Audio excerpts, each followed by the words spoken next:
കുട്ടികളൊക്കെ സ്കൂൾ വിട്ട് വരുമ്പോൾ വളരെ സിമ്പിളായിട്ട് തയ്യാറാക്കി കൊടുക്കാൻ വേണ്ടി പറ്റുന്ന നല്ലൊരു കേക്കിൻ്റെ റെസിപ്പിയാണ്. ഇതിനായിട്ട് ആദ്യം തന്നെ ഒരു ബൗളിലേക്ക് 1 കപ്പ് ഗ്രേറ്റ് ചെയ്തിരിക്കുന്ന ക്യാരറ്റാണ് ചേർത്ത് കൊടുത്തിരിക്കുന്നത്. ചെറിയ ഗ്രേറ്ററിലൂടെയാണ് ഗ്രേറ്റ് ചെയ്തെടുത്തിരിക്കുന്നത്. ഇതിലേക്ക് 1/2 കപ്പ് പാല് ചേർത്ത് കൊടുക്കാം. പാല് റൂം ടെമ്പറേച്ചറിലായിരിക്കാൻ വേണ്ടി ശ്രദ്ധിക്കുക. ഇനി ഇതിലേക്ക് 1/4 കപ്പ് റിഫൈൻഡ് ഓയിൽ ചേർത്ത് കൊടുക്കാം. മണമില്ലാത്ത ഏത് ഓയിലോ ബട്ടറോ നെയ്യോ ഉപയോഗിക്കാവുന്നതാണ്.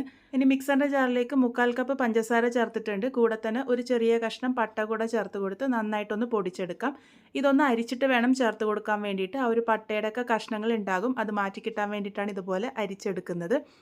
ഇതുപോലെ ഞാനിവിടെ അരിച്ചെടുത്ത് ചേർത്ത് കൊടുത്തിട്ടുണ്ട്. ഇനി ഇതിലേക്ക് 1/2 കപ്പ് മൈദയാണ് ചേർത്ത് കൊടുത്തിരിക്കുന്നത്.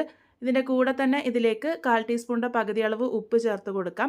1 ടീസ്പൂൺ ബേക്കിംഗ് സോഡയും 1 ടീസ്പൂൺ തന്നെ ബേക്കിംഗ് പൗഡറും ചേർത്ത് കൊടുത്തിട്ടുണ്ട്. ഇനി ഇതെല്ലാം കൂടെ നന്നായിട്ട് അരിച്ച് ചേർത്ത് കൊടുക്കാം. അരിച്ച് ചേർത്ത് കൊടുക്കുമ്പോൾ കേക്ക് നല്ല ഫ്ലഫി ആയിട്ട് കിട്ടാനും അതുപോലെ തന്നെ ബേക്കിംഗ് പൗഡറിലും ബേക്കിംഗ് സോഡയിലൊക്കെ ഉള്ള കട്ടകൾ മാറ്റിയെടുക്കാനും സഹായിക്കും. നിങ്ങൾക്ക് വേണമെങ്കിൽ ഇത് 2-3 പ്രാവശ്യം അരിച്ചെടുക്കാവുന്നതാണ്.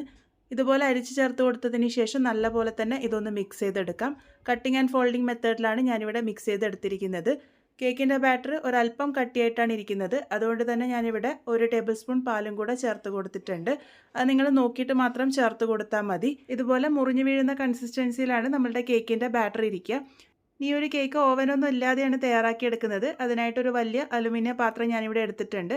അതിൻ്റെ അടിഭാഗത്തേക്കായിട്ട് ഇതുപോലെ ഉപ്പിട്ട് കൊടുക്കാം. എന്നിട്ടൊരു സ്റ്റാൻഡും കൂടെ വെച്ച് ഹൈ ഫ്ലെയിമിൽ ഒരു 5 മിനിറ്റ് നേരം നല്ലപോലെ തന്നെ പ്രീഹീറ്റ് ചെയ്തെടുക്കാം. ഉപ്പ് ചേർത്ത് കൊടുക്കുന്നത് പാത്രം കേടാകാതിരിക്കാൻ വേണ്ടിയിട്ടാണ്. അത് റീയൂസ് ചെയ്യാവുന്നതാണ്. ഞാനിവിടെ 6 ഇഞ്ച് വലുപ്പത്തിലുള്ള കേക്ക് ടിന്നാണ് എടുത്തിരിക്കുന്നത്. അത് ഇതുപോലെ നന്നായിട്ടൊന്ന് ഓയിൽ ബ്രഷ് ചെയ്തെടുത്തിട്ടുണ്ട്. അതിനുശേഷം കുറച്ച് മൈദ എടുത്ത് ഇതുപോലെ ഡസ്റ്റ് ചെയ്തെടുക്കാം. ഇതിന് പകരം നിങ്ങൾക്ക് ബട്ടർ പേപ്പർ വെച്ച് ലൈൻ ചെയ്തെടുക്കാവുന്നതാണ്. ഇനി ഒരു കേക്ക് ബാറ്റർ നമ്മൾ ഈ ഒരു കേക്ക് ടിന്നിലേക്ക് ഒഴിക്കുന്നതിന് തൊട്ട് മുന്നേ ആയിട്ട് 1 ടീസ്പൂണോളം ലെമൺ ജ്യൂസ് ചേർത്ത് കൊടുക്കാം. അതിന് പകരം 1/2 ടീസ്പൂൺ വിനാഗിരി വേണമെങ്കിലും ചേർത്ത് കൊടുക്കാവുന്നതാണ്. ബേക്കിംഗ് സോഡയായിട്ട് റിയാക്ട് ചെയ്ത് നല്ല ഫ്ലഫി ആയിട്ടുള്ള കേക്ക് കിട്ടാൻ വേണ്ടിയിട്ട് സഹായിക്കും. കേക്ക് ടിന്നിലേക്ക് ബാറ്റർ മുഴുവനായിട്ട് ഒഴിച്ചു കൊടുത്തിട്ടുണ്ട്. അതിനുശേഷം നല്ലപോലെ തന്നെ ടാപ്പ് ചെയ്തെടുക്കാം. 5 മിനിറ്റ് ഹൈ ഫ്ലെയിമിൽ പ്രീഹീറ്റ് ചെയ്തിരിക്കുന്ന ഓവൻ സെറ്റപ്പിലേക്ക് ഈ ഒരു കേക്ക് ടിൻ ഇറക്കി വയ്ക്കാം. അതിനുശേഷം അടച്ച് വെച്ച് മീഡിയം ടു ലോ ഫ്ലെയിമിൽ 35 മുതൽ 40 മിനിറ്റ് നേരത്തേക്ക് നല്ലപോലെ തന്നെ ഇതൊന്ന് ബേക്ക് ചെയ്തെടുക്കാം.